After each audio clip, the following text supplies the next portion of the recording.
একদিন বাজারে একজনকে নবী তার সাথে কথা বলছেন, যেহেতু সে শুনতেছে কথা,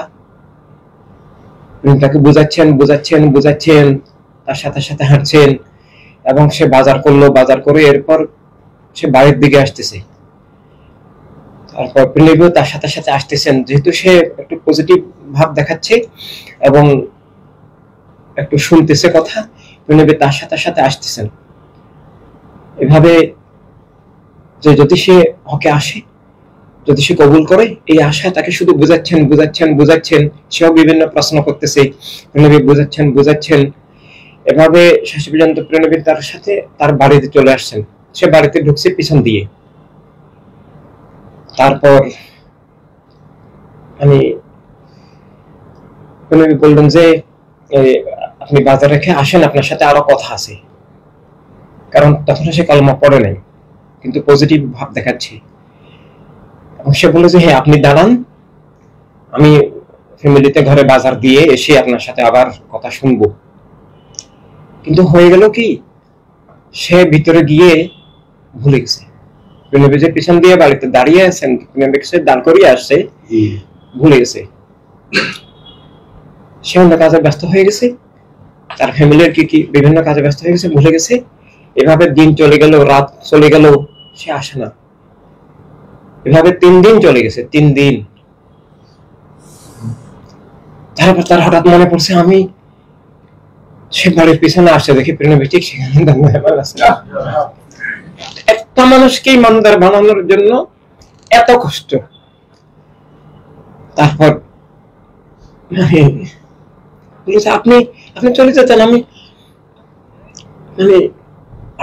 বাড়ি বেশ দূরে ছিল, এটা পিছন দিক, অনেক দূর হেঁটে যেতে হয়। এরপর বললেন, আমি তো আল্লাহ রাসূল ওয়াদা দিলে খেলাপ করতে পারে না। আমি বলছি তুমি না আসা পর্যন্ত দাঁড়িয়ে থাকবো, তো আমি দাঁড়িয়ে থাকতে হয়েছে আমাকে। তুমি তো আমাকে অনেক কষ্ট ফেলে দিয়েছো। সে আর কোনো কথা শুনে নাই। সে বলল, আপনি সত্য রাসূল ছাড়া এইভাবে কেউ ওয়াদা করতে পারে না। আমাকে আর বুঝাতে হবে না, আমি জেনে গেছি আপনাকে, আপনি আল্লাহ রাসূল। আমি কলমা পড়ে ফেললাম, সাহাবী হয়ে গেল। কিন্তু আমি আজকে বলতেছি, এরকম এর চেয়ে অনেক কঠিন ঘটনা আছে। অনেক কষ্ট, অনেক কিছুর বিনিময়ে দুনিয়াতে ইসলাম এসেছে। তখন ইসলাম বিষয় নিজে বুঝালেও বুঝার মতো মানুষ খুব কম ছিল। কারণ জাহেলিয়াতের আধারে মানুষের মন মগজ সত্য বুঝতে অক্ষম ছিল। পাথরের মধ্যে বীজ বপন করলে অঙ্কুরোদ্গম হয় না। কিছু হানিফ ধর্মের কিছু মানুষ ছিলেন, তখন কিছু মানুষ ছিলেন যারা মুশরিকও ছিলেন না, যারা আইয়ামে জাহেলিয়াতের এই আধারে ডুবে যান নাই। তারা আল্লাহর নবীর শুভকামনার, খাতামান নবী সাল্লাল্লাহু আলাইহি সাল্লামের শুভকামনার অপেক্ষায় ছিলেন। তারা তাওহীদ নিয়েছিলেন, কিন্তু তাওহীদের পথ তাদের কাছে ছিল না। কিন্তু পরিস্থিতি ছিল সীমাহীন প্রতিকূল। এই অবস্থায় অনেক কষ্ট করে, অনেক কঠিন কষ্ট করে, সরাসরি সীমাহীন কষ্টের বিনিময়ে, মা খাদিজা আলাইহিস সালামের সীমাহীন কষ্টের বিনিময়ে, এবং প্রথম যারা ইসলামে এসেছেন মাওলা আলী আলাইহিস সালাম, প্রথমে মা খাদিজা আলাইহিস সালামের পরে প্রথম ইসলাম কবুল করেন জাহেরি ভাবে মাওলা আলা আলাইহিস সালাম। মাওলা আলী আলাইহিস সালাম ইসলাম কবুল করেন কথাটাও সঠিক নয়। মাওলা আলা আলাইহিস সালাম দুনিয়াতে আসার আগে থেকে এবং দুনিয়াতে প্রাকৃতিক ভাবে তিনি ইসলামের মধ্যে, তিনি দুনিয়াতে শুভাগমন করেই রিসালাতের পক্ষে ছিলেন দেখার। উনি খানা কাবা, ওনার শুভাগমন, ওনার জাহিরে জন্ম খানা কাবার মধ্যে, এবং এরপর উনি তাকাচ্ছেন না, উনি মুখে কিছু দিচ্ছেন না, চোখ বন্ধ, আবার খাওয়াও বন্ধ। সবাই ভয় পেয়ে গেছে যে একটা নতুন শিশু আসছে। খুশির সাথে সাথে সবার মুখ কালো, সবাই শোকার্ত, সবাই আফসোস করতেছে যে শিশু তো হয়েছে, কিন্তু শিশুটার তো চোখ অন্ধ, আবার খায়ও না, মুখও খুলে না, শিশুটা তো মনে হয় বাঁচবে না। সবাই এই আতঙ্কে আছে। এর মধ্যে ততক্ষণ না প্রেরণী আসেন নাই, শুভগমন করেন নাই জাহেরি ভাবে। প্রেরণী শুভগমন করলেন, প্রেরণী বললেন আমাকে দাও। প্রেরণী কোলে নিলেন, কোলে নেওয়ার প্রেমিকে দেখলেন, সুবহানাল্লাহ। আগে প্রেমিকে দেখবেন, এর আগে চোখ খুলবেন না। প্রেমিক মুখ থেকে এই নূরানি লালা মুবারক মুখে দিলেন, খেলেন। সুবহানাল্লাহ। প্রেমিক নূর ছাড়া কিছু খাবে না। এভাবেই তো জাহিরি ভাবে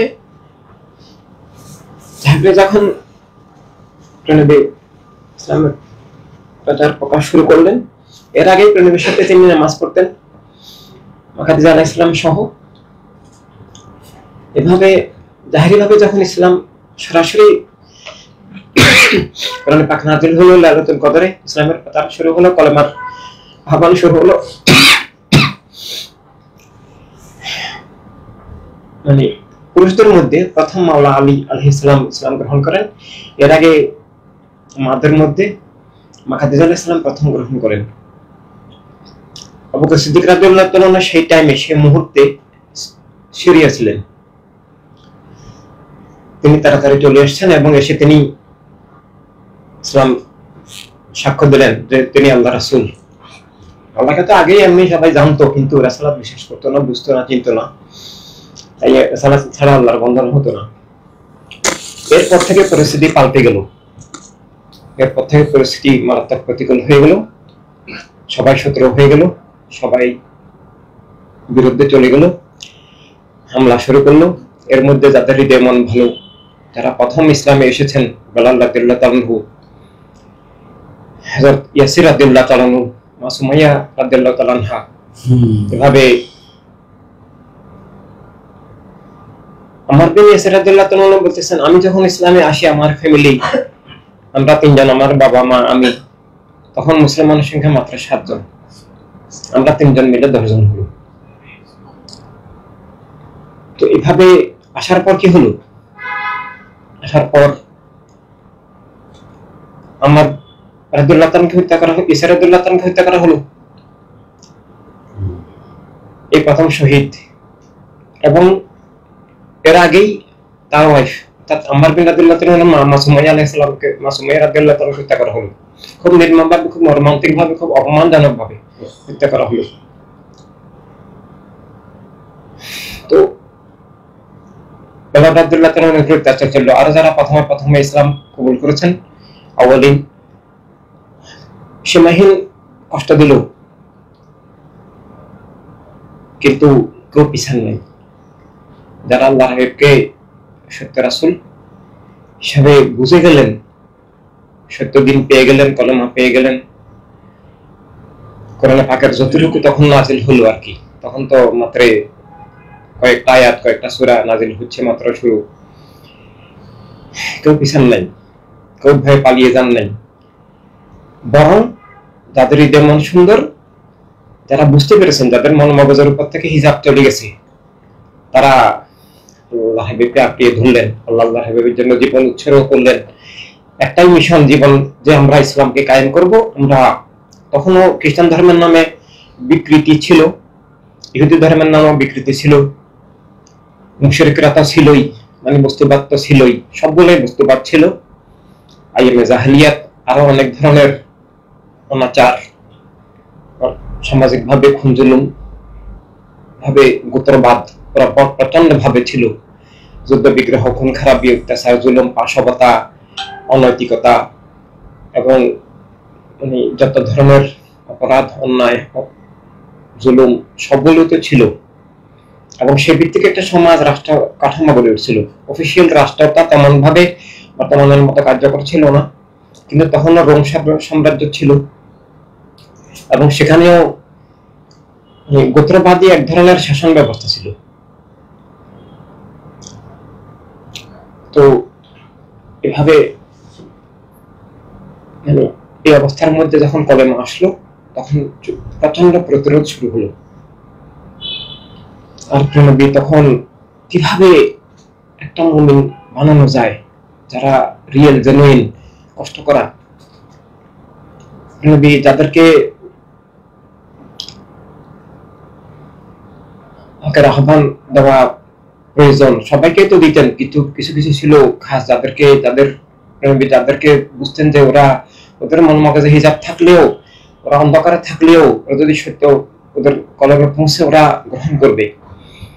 সবার কাছে যেতেন, চেষ্টা করতেন, বাজারে যেতেন, একে বলতেন ওকে বলতেন, আসো যে আমরা আল্লাহর পথে ফিরে আসি, আমরা হক হয়ে যাই, আমরা ঈমান গ্রহণ করি, আমরা ইসলাম গ্রহণ করি, আমরা কলেমে আসি, আমি সত্য রাসূল, আমার ইত্তেদায় আমার গোলামিয়াতে আমার হয়ে যাও, আমাকে আল্লাহ রাসূল হিসেবে কবুল করো, তাহলেই তোমরা ঈমান পাবে, কলেমা কোরআন পাবে, আল্লাহর বন্ধন হবে।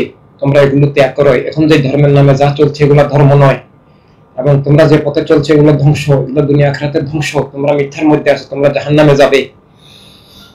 এভাবে অনেক কষ্ট। একদিন বাজারে একজনকে নবী তার সাথে কথা বলছেন, যেহেতু সে শুনতেছে কথা, তাকে বুঝাচ্ছেন, তার সাথে সাথে হাঁটছেন, এবং সে বাজার করে এরপর সে বাড়ির দিকে আসতেছে। তারপর নবী তার সাথে সাথে আসতেছেন, যেহেতু সে একটু পজিটিভ ভাব দেখাচ্ছে এবং একটু শুনতেছে কথা, নবী তার সাথে সাথে আসতেছেন। এভাবে যে যদি সে হকে আসে, যদি সে কবুল করে, এই আশা তাকে শুধু বুঝাচ্ছেন, সেও বিভিন্ন প্রশ্ন করতেছে, নবী বুঝাচ্ছেন। এভাবে শেষ পর্যন্ত নবী তার সাথে তার বাড়িতে চলে আসছেন। সে বাড়িতে ঢুকছে পিছন দিয়ে। তারপর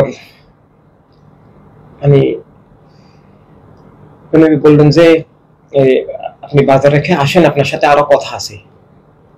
কারণ তখন সে কলমা পড়ে নাই, কিন্তু পজিটিভ ভাব দেখাচ্ছে। এবং সে বলল যে হ্যাঁ, আপনি দাঁড়ান, আমি ফ্যামিলিতে ঘরে বাজার দিয়ে এসে আপনার সাথে আবার কথা শুনবো। কিন্তু হয়ে গেল কি, সে ভিতরে গিয়ে ভুলে গেছে। নবী যে পিছন দিয়ে বাড়িতে দাঁড়িয়ে আছেন, দাঁড় করিয়ে আসছে, ভুলে গেছে। সে অন্য কাজে ব্যস্ত হয়ে গেছে, তার ফ্যামিলির কি বিভিন্ন কাজে ব্যস্ত হয়ে গেছে, ভুলে গেছে। এভাবে দিন চলে গেল, রাত চলে গেল, সে আসে না। এভাবে 3 দিন চলে গেছে, 3 দিন। তারপর তার হঠাৎ মনে পড়ছে, আমি সে বাড়ির পিছনে আসছে, দেখি নবী ঠিক সেখানে দাঁড়িয়ে আছে। একটা মানুষকে ইমানদার বানানোর জন্য এত কষ্ট। তারপর আপনি চলে যেতেন, আমি বাড়ি বেশ দূরে ছিল, এটা পিছন দিক, অনেক দূর হেঁটে যেতে হয়। এরপর বললেন, আমি তো আল্লাহ রাসূল ওয়াদা দিলে খেলাপ করতে পারব না। আমি বলছি তুমি না আসা পর্যন্ত দাঁড়িয়ে থাকবো, আমি দাঁড়িয়ে থাকতে হয়েছে আমাকে, তুমি তো আমাকে অনেক কষ্ট ফেলে দিয়েছো। এখন সে আর কোনো কথা শুনে নাই। সে বলল, আপনি সত্য রাসূল ছাড়া এইভাবে কেউ ওয়াদা করতে পারে না, আমাকে আর বুঝাতে হবে না, আমি জেনে গেছি আপনাকে, আপনি আল্লাহ রাসূল, আমি কলমা পড়ে ফেললাম, সাহাবী হয়ে গেল। কিন্তু আমি আজকে বলতেছি, এরকম এর চেয়ে অনেক কঠিন ঘটনা আছে, যে একটা মানুষ তৈরি করার জন্য বিষয় নিজে কত কষ্ট করেছেন, কত সময় দিয়েছেন। এই 3 দিন তো জাহিরি ভাবে না খাওয়া, না আছে পানি, না আছে খাওয়া, কিছুই নাই, কত কষ্ট। এভাবে অনেক কষ্টের বিনিময়ে স্বয়ং সাহাবায়ে কেরামের সীমাহীন কষ্টের বিনিময়ে দুনিয়াতে হকের সূর্য উদয় হয়েছে। প্রাকৃতিক সূর্য প্রাকৃতিক ভাবে আল্লাহর বিধান হুকুম উঠে যায়, যালিকা তাকদিরুল আজিজুল আলীম, উঠে যায়। কিন্তু সত্যের সূর্য উঠানো, মানবতায় সেই কলমার আলো পৌঁছানো, মানুষকে সব বাতিল থেকে মুক্ত করা, রিসালাত কেন্দ্রিক, রিসালাত ভিত্তিক করে তাওহীদ ভিত্তিক করা, দ্বীনের মধ্যে নিয়ে আসা, বাতিলের বিরুদ্ধে মুজাহিদ করে গড়ে তোলা, হকের ধারক সৈনিক করে গড়ে তোলা, যেন কোনো প্রতিকূল অবস্থায় সে ধরে না যায়, অনুকূল অবস্থায় টিকে থাকতে সবাই পারে। সাধারণভাবে পজিটিভ অবস্থায়, নরমাল অবস্থায় সবাই কাজ করতে পারে, সবাই সবকিছু বলতে পারে, কিন্তু বাধার মুখে, সংকটের মুখে, রিস্কের মুখে, বিপদের মধ্যে প্রতিকূল অবস্থায় কাজ করাই ঈমান।